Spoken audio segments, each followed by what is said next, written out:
Back on the Pete the Planner show. This question we're addressing today is what should soon-to-be married or newlywed couples do to make sure they get started off on the right foot? And to discuss that, I bring an expert on the topic, Christy Fogg, who does family counseling and therapy. You get to deal with people all the time in this situation. I sure do. Do you get the pre-married folks? I do. I love working with premarital couples. How do they know to come to you? Is it they come from a family of divorce and then someone says, hey, you should go do this before you get started? You know, they come from all kinds of different places. Sometimes it's the recommendation of, whoever is marrying them, the pastor, reverend, whatever, priest. Sometimes they just recognize that maybe they have some things they need to work through and they're not quite sure how to do it and they want to start their marriage off on the right foot. I got married in the Catholic Church, so did my wife, to each other. Great. And we had to do pre-marriage counseling with our priest. Yes. And I feel like that was a good process. It was a good thing. And so sometimes if that's not a formality within the church, people get married, then they would come to see you. So I got to assume in that circumstance, you're really talking about backgrounds and you're trying to figure out where the problems are going to be. Yes, absolutely. Typically what we'll do is at least a minimum of 6 sessions. Okay. And I recently became certified in something called SYMBIS, which is Saving Your Marriage Before It Starts. It's an acronym. It's an acronym. Okay. And so what this does is it's probably similar to what you did when you did the Catholic Church prep, which is where you probably took quizzes and then you got the results of the quiz. Yes. And I failed. So, you failed. The quiz. Great. But it's worked out, 18 years. Well, Yeah, congratulations. Thank you. Feel good about it. And so I send a link to my couples. They fill out these quizzes online. I get the results and this really pretty color-coded charts and all kinds of fun stuff. Oh, yeah. And then over 6 sessions, we go over anything and everything. Family of origin, we go over money, we go over children, household responsibilities, religion, anything and everything you could possibly think of that might be a problem area. Are you trying to dust up a fight? Are you trying to, I mean, you know what I mean? Like, say, like find points of disagreement and see how they resolve it? We're actually trying to identify and bring to their attention caution flags that they may or may not be aware of. A lot of times they're not aware. Yeah.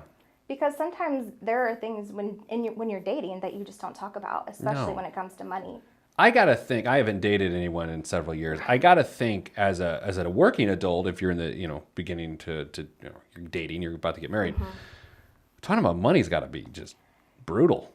Yeah, a lot of people come into marriage with the attitude of it's kind of not the other person's business, which is interesting. Yeah, that's weird. And I'm thinking you're getting ready to spend potentially eternity with this person, and eternity seems long.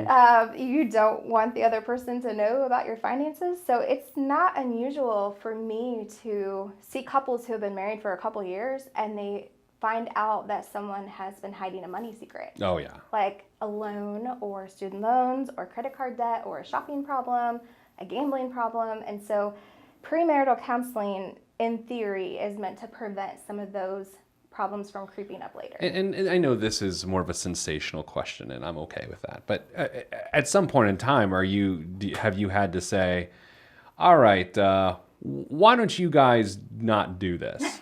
Like, there have been a few times where I have recommended that we maybe postpone or maybe push back the date. Sure. To buy a little bit more time. I said we start with 6 sessions, but that doesn't mean we end at 6 sessions. That means sometimes we have to add more.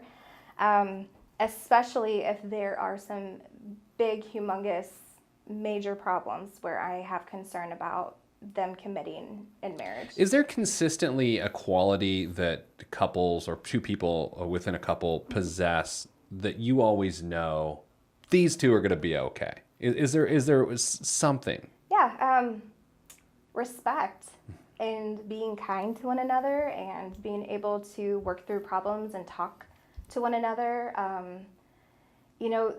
Really, when I talk about money, a lot of times it comes down to boundaries. Yeah. And when couples already have established boundaries in their relationship and they're going into marriage with some boundaries, I usually feel pretty good about that.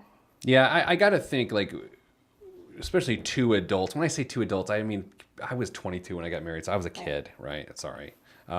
But 2 29-year-olds, right?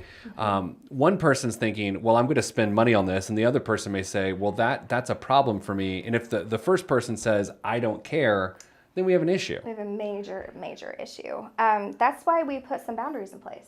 Yeah. So things like, for example, when my husband and I first got married, we had something called a $100 rule. Sure, we had the $100 rule. It has eliminated so much conflict. Do you still have the $100 rule? We still have it. We've abandoned the $100 rule, but we lived on it for years. Yeah.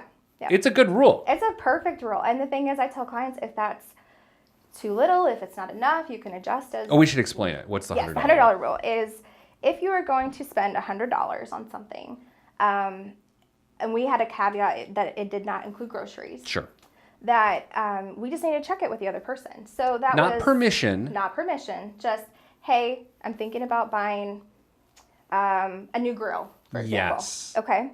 So our grill went out. So I'm thinking about buying a new grill. Do we have that in the budget right now? Well, okay. What's a grill? $300-400 for a nice one. Right. Well, we have this coming up, and we just had a plumbing issue, and we have to pay life insurance policies next month, or, whatever. And so sometimes it causes you to put the other person in check and say, I understand this is something you want. I think maybe we need to save and plan for this instead of just impulsively buying it just because it broke. So true, because the other person may have plans in their head where the money was set aside for life insurance premiums or whatever else. And so not only is the money not there when someone doesn't check, but then the other person is completely agitated and aggravated. Yes. And that's where things go off the rails. Exactly. And then that sometimes, if you don't have boundaries in place, then you end up having problems like financial infidelity. Oh, yeah. Which I'm sure you're familiar with. Well, I am from an expert standpoint, yes. I mean, what's the idea of like a secret credit card, a secret bank account, secret family, different things like that. Yeah, sometimes. And then you think about how important trust is within a marriage. And if you commit financial infidelity, chances are 99% of the time your partner's going to find out. Yeah. We're just not that good at hiding things from our partners. And so then you have to deal with broken trust, and then you have to wonder, are you not being forthcoming in other areas? And then it's just a downhill spiral. Thank you. We'll go with it. From there. So awesome. Well, thank you so much for helping us with this. Not only normal people who've been married for a while, but newlyweds. So Christy Fogg, thank you so much. You're welcome. Thank you. We appreciate it. We'd love to have you back. I would love to come back. All right. Coming up after the break, we talk college planning. That's next on the Pete the Planner Show. I'm Pete the Planner.